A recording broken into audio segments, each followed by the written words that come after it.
Как сделать мир лучше? В Сочи открылся Всемирный фестиваль молодежи и студентов. Он проходит в России уже третий раз. В этом году фестиваль побил все рекорды по числу стран-участниц. В Сочи съехались десятки тысяч молодых людей из всех стран мира.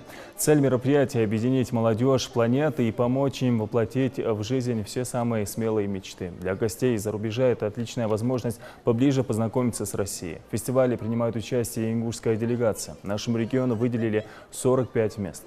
Юнусбек Евкуров также принял участие в официальной церемонии открытия молодежного слета, которая была посвящена самым острым проблемам современности.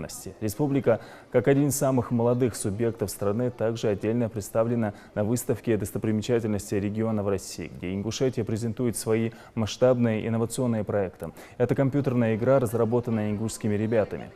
Дизель Ганс и второй проект, уже связанный с годом экологии, школа ресайлинга. Для участников подготовлена насыщенная программа, различные дискуссии, круглые столы, выставки, музыкальные фестивали. Организует встречи с известными общественными и политическими деятелями.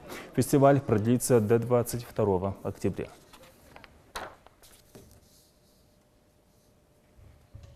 Одновременно очень много идут образовательных площадок, одновременно идут, постоянно. То есть я как уже перечислил, это экономика, экология, технологии будущего. То есть их очень, ряд целый большой.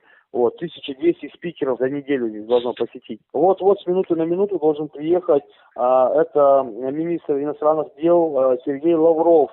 Ждем его сейчас сегодня вечером. Также на фестивале молодежном представлены выставки регионов России, всех регионов России, где гости могут, иностранные наши гости могут ознакомиться с культурой, обычаями, традициями в целом с регионами России. Также и наш регион представляет свою выставку, где мы презентуем, это туризм, производство наше местное, это сад-гигант, продукция, и многочисленные молодежные проекты. Это компьютерная игра, то есть компанией разработана Интензибан. Это проект Климатова Адама, проект экологии. В целом идет активно наша молодежь, обменивается опытом с молодежью других стран. Совместными усилиями пытаясь решить проблемы, сегодня насущные проблемы нашей планеты.